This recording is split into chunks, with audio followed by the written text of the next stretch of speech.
morning again. This is Dr. Jingbo Louise Liu. We are going to continue our chapter 11 about arene and aromaticity. So today we are going to focusing on the different chemical reactions of the arene compounds. Particularly, we are going to show you about SN1, SN2 reactions of your benzoic acid. So again, we are going to go back to this benzoic acid, benzoic halides reaction. So last class we finished about Hooke's rule, Frost circles, and pi bonds. Today we are going to apply these different theories into our chemical reactions. The first example I want to show you is the SN1 reaction of benzoic halides. If you have this compound, you have benzene, and you also have halides. So this molecule is called phenylpropane. So you have 1, 2, 3 compounds. This one is called 2-chloro. You use this propane as your parent. So you have 2-chloro, 2-phenylpropane. So which part of carbon will be your reactive sites? So you have this carbon which is aromatic in your aromatic compounds, and you also have this carbon which is look like a tertiary carbon. This tertiary carbon is reactive or not? So that's our question for you. So in that case, what you are going to form, actually you are going to form this called benzoic halides. You are going to form this positively charged ions. This positively charged ion for this one is much more stable. So compared with your regular tertiary halides, so this is also a tertiary halides. You have your terbutyl chloride, you have a regular tertiary halides. Which of these two compounds are more reactive? Research study indicated these benzoic halides are very reactive. This carbon is going to be more reactive. So what's going to happen? So you are going to expecting some reaction. The reaction we call the substitution reaction. So this substitution reaction involved in tertiary carbocation formation. Therefore, you are going to go through SN1 reaction mechanism. So despite the charge delocalization in your nucleophile, so the nucleophile is going to attach to your benzo carbon. If you have this compound, again, so you have this 2-chloro, 2-phenylpropane. So 1, 2, 3, 3. You call it propane. Reacted with your alcohol. Usually your alcohol and halides, so you can react to replace this OH. This group will replace your halides. So you form a product. So how this product is going to be produced, you go through this benzoic cation. So this tertiary cation is much more stable due to the delocalization of your electrons and charge. Otherwise, so if you have a primary or allolic halides, so this primary or allolic halides, the reaction rate is much weaker. And also you may see the SN2 hybridization if you have a primary or allo halides. But again, benzo halides, you are going to expecting an SN1 hybridization. So I want to show you during this reaction what's going to happen. If you have the benzoic free radical is going to be formed, what's going to happen if you're adding halogens into your molecule? So we are going to consider this stability of your benzo radicals. So if you have your benzo-based compounds, you are going to subject to the bond dissociation.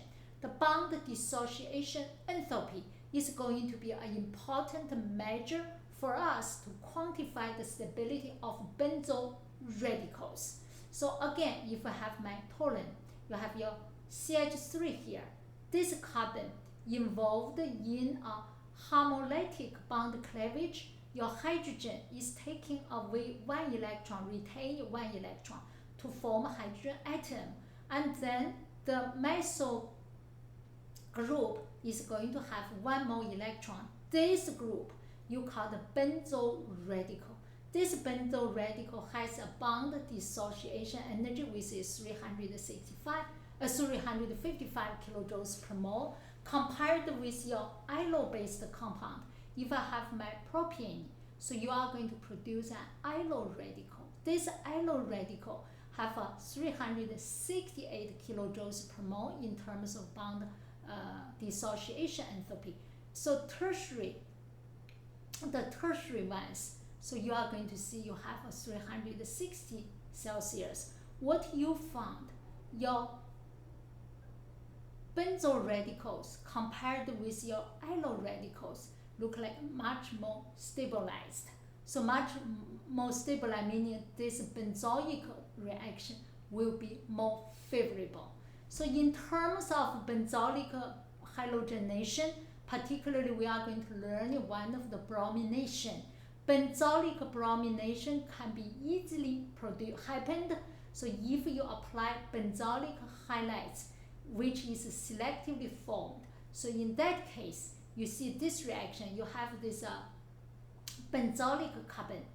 This carbon is going to be selectively reacted with one of the compound called NBS.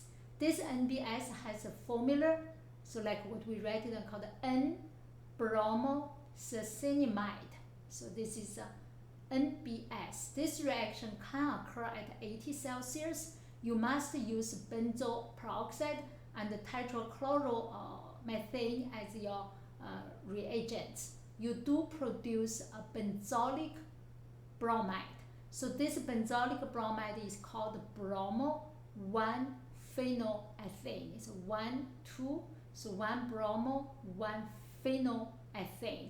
This molecule is again selectively formed through NBS reaction with your benzoic compound. And then the reaction about the benzoic derivatives is also found to be very special. What's the specialty? The specialty is your carbon double bonds or carbon in your benzene ring cannot be participated in reaction. To clarify, when I say the carbon double bond, actually that's not really accurate. Again, in your benzene, you have the pi electrons. 6 carbons share 6 pi electrons evenly, meaning you don't really have double single bonds in your benzene. So one of the industry radical oxidation of your cumene, which is this cumene is benzene derivatives.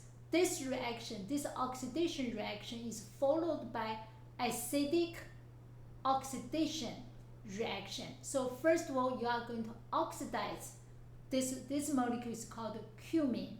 This cumene is going to be oxidized and then going to be subjected to the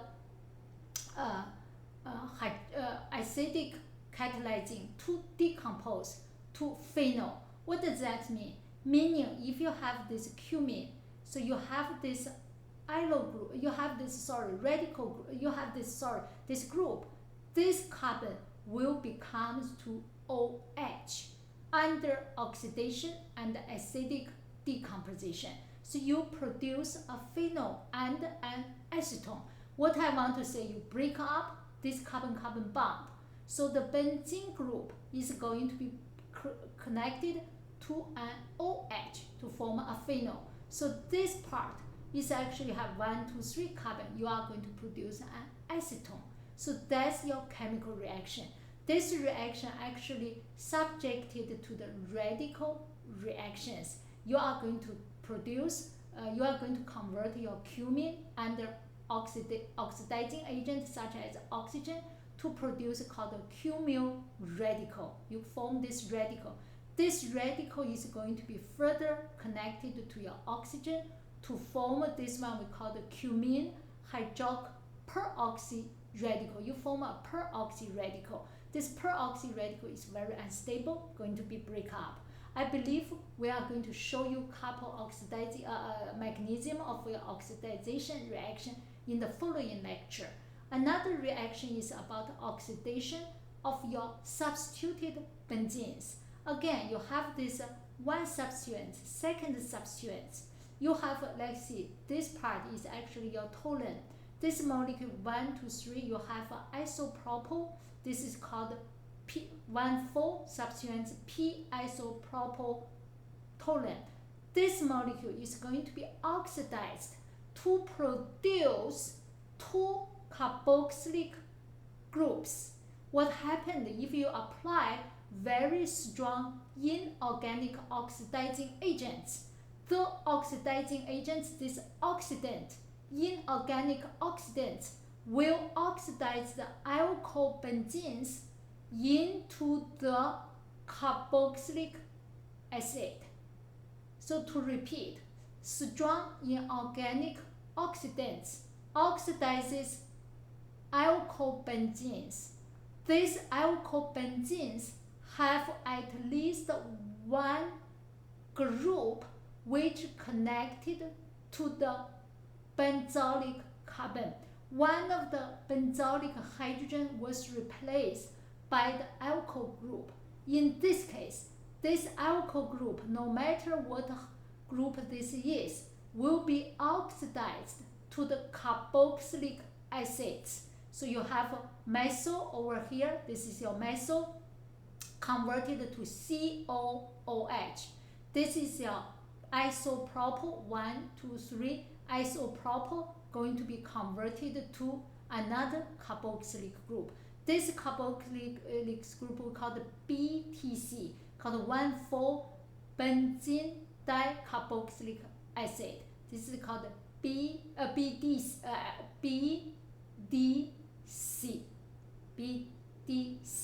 So this is a very useful compound for your ligands. In the future, if you're working more on different chemical compounds, such as organometallic compounds, it's very important ligand.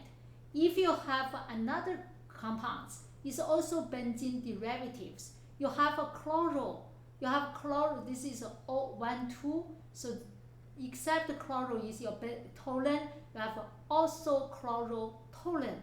If you have a very strong oxidizing agent, such as potassium permanganate, in your acidic aqueous solution, you are going to convert this methyl into your carboxylic acid. This molecule this is O-chlorobenzoic acid. So first molecule, you have this isopropyl toluene under sodium dichromate. So in your acidic solution, you produce dicarboxylic compounds. Again, your alkyl group will be oxidized by your strong oxidizing agent into carboxylic acid. So there is some chemical reaction related to enzyme. So therefore, biochemical oxidation is also very stable. So for example, enzymes catalyze benzoic oxidation reaction as well oxidation of benzene itself.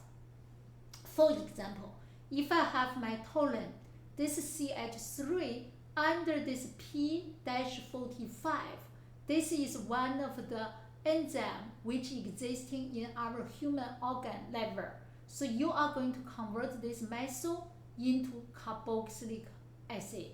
Similarly, I shouldn't say similarly. On the other hand, your benzene by itself can be also oxidized by this enzyme. So if you have P450, P45, one of the benzene is going to be oxidized to epoxy. So you form this compound. This is called benzene oxide. Benzene oxide and its derivatives were found carcinogen.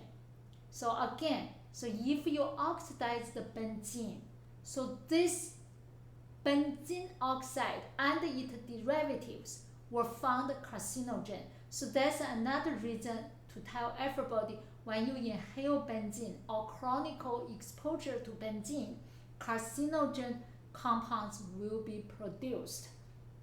And there's other reactions, such as this alkane benzene reaction. So how do you synthesize the alkane alkene benzenes. So you can consider whenever you produce alkene benzene, you may consider, do I have alkene? Alkanobenzene. You want to find the alkyl group. If I have alkyl group, such as I have my isobenzene, 1 to 2 carbon, you can remove hydrogens, so to produce styrene. This reaction you call the dehydrogenation.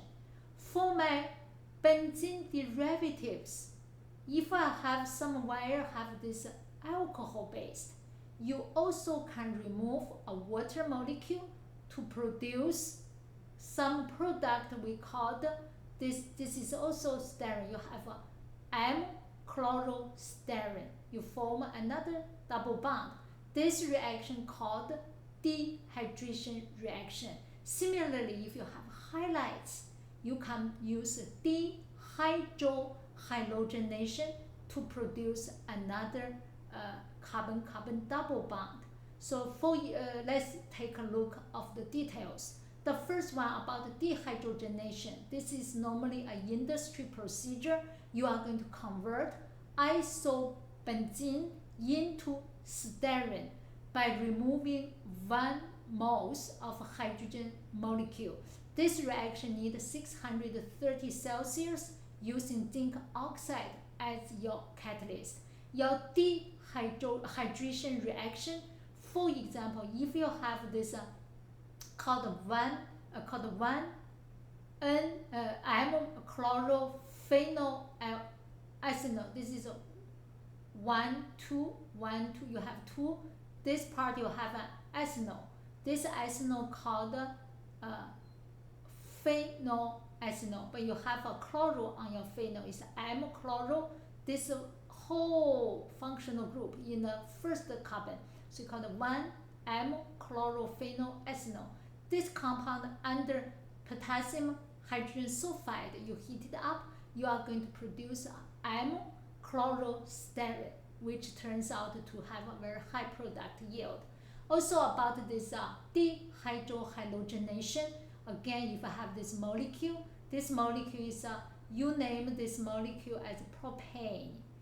1, 2, 3. So I redo this even 1, 2, 3. You have your 2 bromo, so 1 phenol, and on your phenol you have the methyl in your full position, in your opposite position called p-methylphenolpropane. So this is your highlights. You are going to remove a hydrogen bromide, so you form a double bond over here. This reaction also follows Markov-Nikov's rule. You use the sodium alkoxide as your catalyst in your alcohol solution. You heat it up to 50 Celsius. You are going to produce this 1-p-methylphenolpropane. So this is a cis-trans product mixture. Reaction of your alkenobenzenes. So the alkenobenzenes can react as your regular benzene. If you have this alkene, you have this benzene structure is going to maintain no change. You can go through your hydrogenation under platinum as a catalyst. So you produce from this, let's see, we have your butene, you have your 1, 2, 3, 4, you have your 2 butene, and then you have your 2-M-bromophenol-2-butene. So this bond, double bond, will be subjected to the hydrogenation. And then similarly, if you have this styrene, you are going to apply bromination.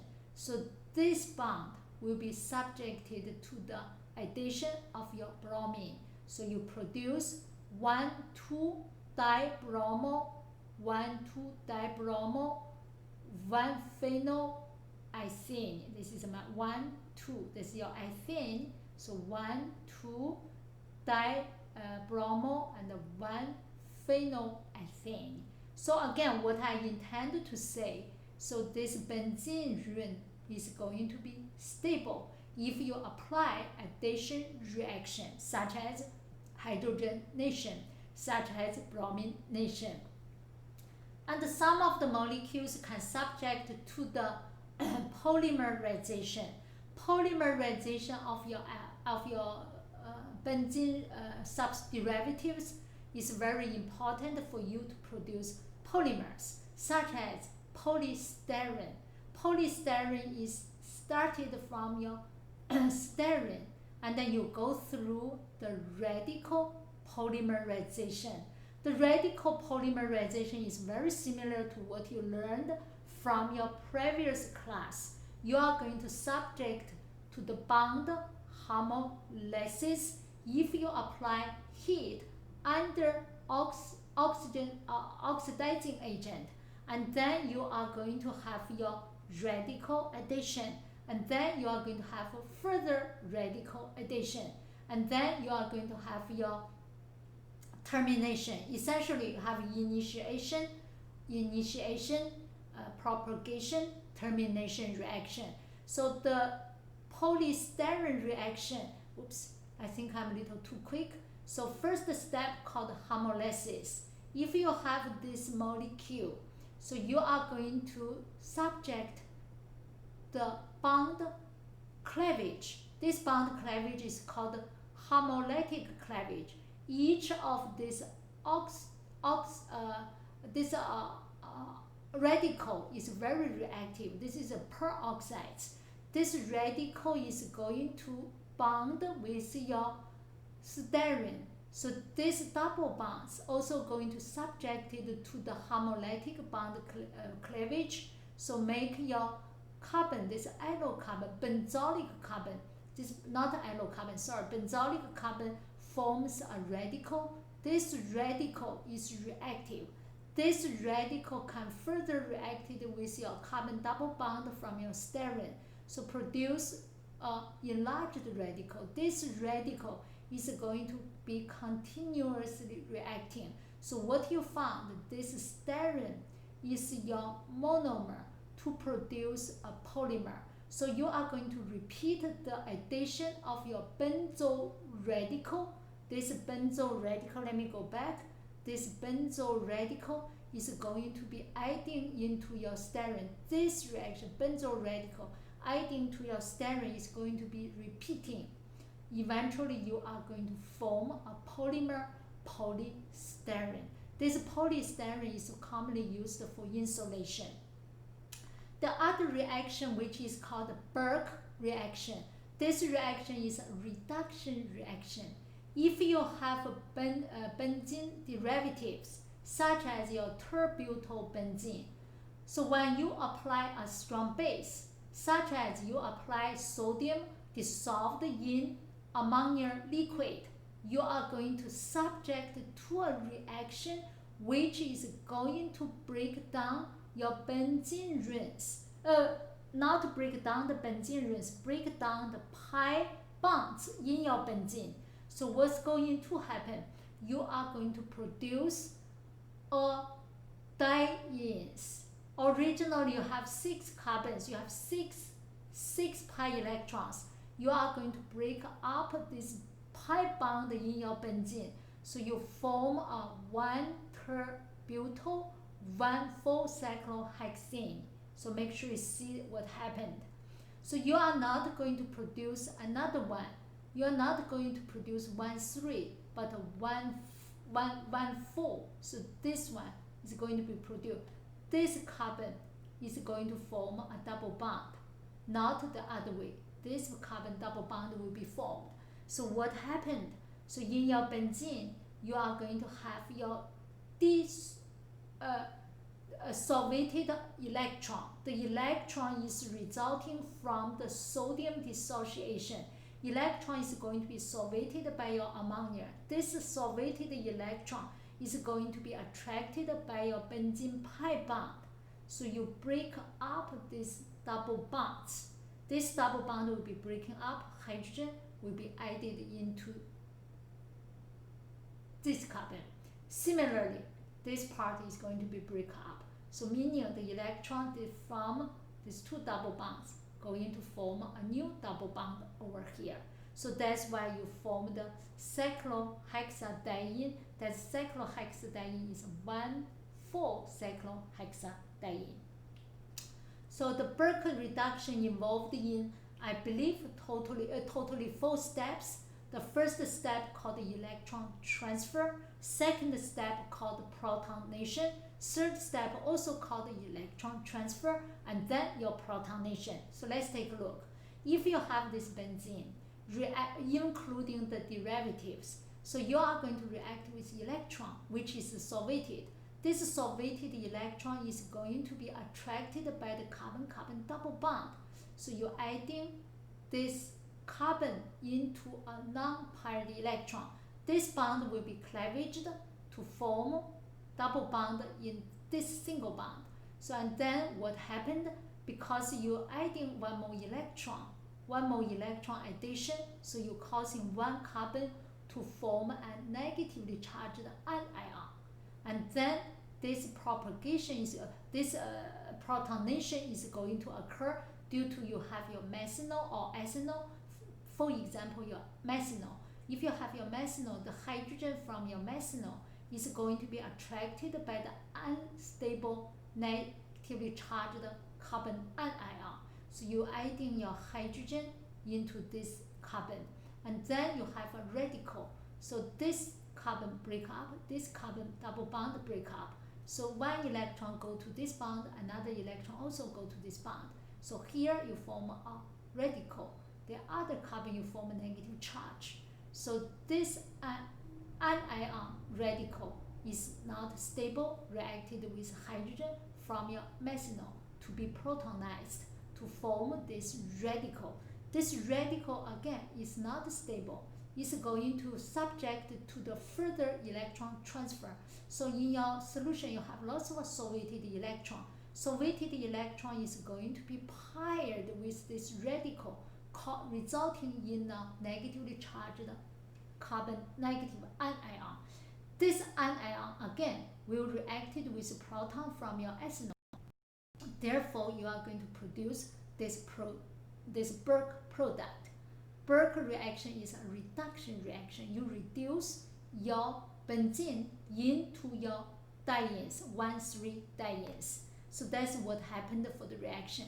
If you have the tri-substituted benzenes, I show you several different examples, such as this fluoro iso, and also OCH3. You name this called aniso as your parent name. Similarly, this molecule you name as your toluene, as the toluene will be your parent name. The other one, this aniline part will be your parent name. And this alkyl group and this nitro group, this fluoro and iso group, they are your substituents. So this nomenclature, I will leave everybody to do it by yourself. So have a little bit furthermore for you to do the nomenclature. And the benzene can be also named as a substituent. Like a couple minutes ago, we showed you several molecules. We named the benzene as a phenyl group. If you have this molecule, have them 1, 2, that's your ethanol. Therefore, your benzene will be your substituent. You named as a 2-phenyl. One benzene named as a substituent, CH6H5 group. This one is called phenyl. This phenyl group, so is your substituent. So you call the phenyl ethanol.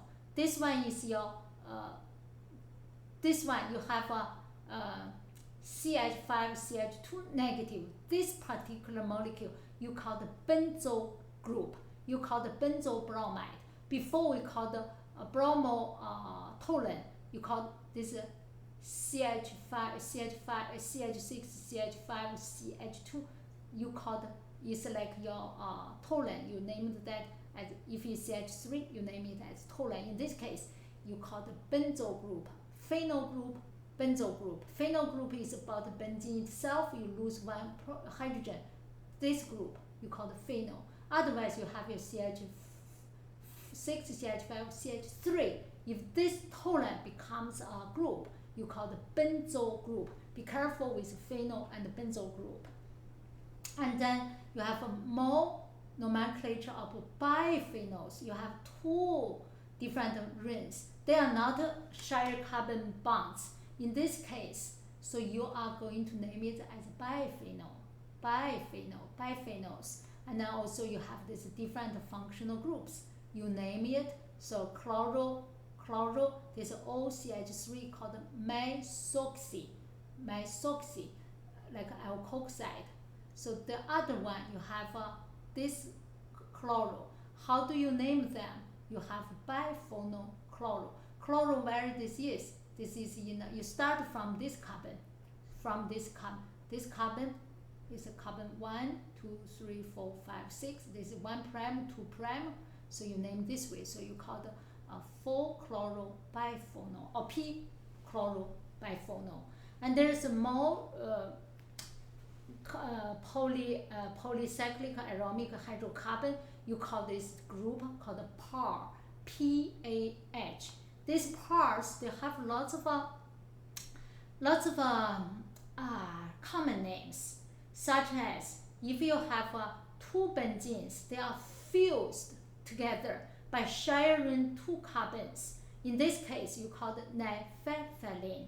If you have three of them, so fused by sharing two carbons, so two carbons shared two carbons. In this case, you call it anthracene. If you have three benzene, they fused together like this way, not straightforward, but this different way, you call it phenylenes. So they all have different structures. This different fused structure, I will leave it for everybody to further study. About your PAH, your PARs, if you want to use the Kekuli structure, you can, but I also want to suggest, so our Kekuli structure actually is not really existing, even though we said this is more Kekuli structure, this is another one,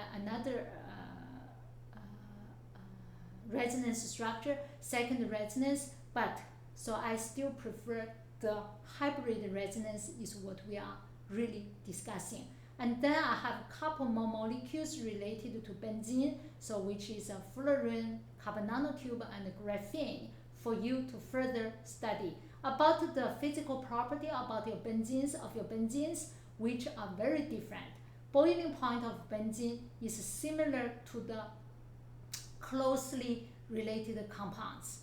So if you take a look of this benzene 80 Celsius, your cyclohexene 88. So your these dienes or cyclohexene, based on my judgment, they are pretty similar to each other. So the same way for your polyaromatic compounds. For your polyaromatic compounds, for the PARs, I need to remind everybody, possibly they are very different from the related aromatic or related non-aromatic. They're pretty different. You see these ones, they are very different. So just pay attention so for your determination. About your benzoic anions, if you're going to form this CH6, C6H5, CH based, if you have the benzoic compounds, which one is most stronger? Again, the most substituents, the most stable. So that's essentially what we learned from long time ago. So also, this is my benzoic cation. Benzoic cation, this carbon tertiary is most stable. Tertiary radical, most stable. Tertiary negative, most stable. That's your major contributor. So about the resonance of your benzoic groups, so I also have several different resonance structures for you to further study. I'll leave this for everybody to study it. And also about the valence bond description and of your benzo cation, benzo anion, and benzo radicals. So you can use the different VB valence bond theory to represent it. What you can see in this valence bond theory, you have one orbital which is not occupied. However, these different carbons, so you can allow the electron to transfer freely. For your radicals, 6 unpaired electrons, they are going to be shared by filled in 6 different orbitals. Negatively charged ion, you have 1 more electron, so that electron can be paired with one of the unpaired electron. So this orbital, this delocalization due to the you can say p orbital, which is not hybridized, help you to stabilize the related radicals. Meaning during that chemical reaction, the radical could be the intermediate. So you may subject to the SN1 hybridization. To mention couple more definitions, some important orbitals, you have something called LUMO. LUMO orbital is called the lowest unoccupied molecular orbital. You have SOMO. The LUMO is used for your benzyl cation. SOMO is used for your benzyl radical. Your HOMO, highest occupied molecular orbital, will be used for your benzyl anions. So that's about some orbitals show you in your molecule. So if you have LUMO, lowest unoccupied molecular benzyl cation, so that's how people showing you the cations. So previously what I'm saying, so you have this 6 carbons, you have 6 hydrogen. This methyl, you also can either lose 1 electron, is not occupied, either adding an electron, so you have 1 more electron, totally from 1 carbon from your methyl, another 6 carbon from your benzene, so totally 6 electrons. They are going to occupy 6 carbon different orbitals. So that one I just want to clarify it, because you do have a 6 carbon, 1, 2, 3, 4, 5, 6, provide 6 p orbitals, particularly pz, which are not hybridized. And then your methyl, this methyl provided 1 more orbital. So that will give you a better idea about how these different radicals, anion, cation, is going to be delocalized. And then molecular orbital also show you some important information. So we consider LUMO, HOMO, SOMO. So that's different bonding cases. And then there's some chemical reactions, as we already mentioned.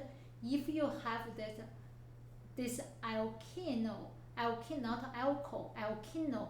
benzenes, such as this styrene.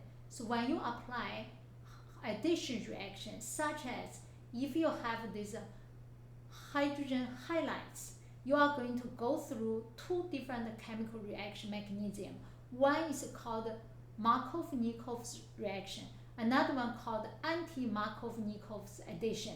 If you have this styrene adding hydrogen bromide, but you are going to apply peroxide, what's going to happen? You are going to produce a compound which break up these carbon double bonds and follow the anti-Markov-Nikov's rule. So the anti-Markov-Nikov's rule in this case is going to be dominating your product. So you are going to produce, so we can use this 1, 2, this ethane as our parent name. So you have this ethane, so you go to the starting from this carbon, so turns out your bromo has higher priority than your phenol. So benzene, this by itself you call the phenol, so you have 1 bromo, 2 phenol ethane. So this molecule, you are going to go through a radical formation. You are going to form a benzyl radical. This benzyl radical, so the formation is terminated, so you are going to produce an anti-Markov-Nikov's rule, anti-Markov-Nikov's product.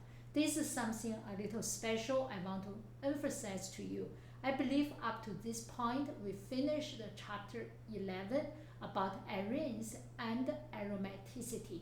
Particularly, we showed you lots of different chemical reactions in this second lecture of your chapter 2. That's all for today. Thank you so much for listening. Stay safe and stay healthy. Goodbye.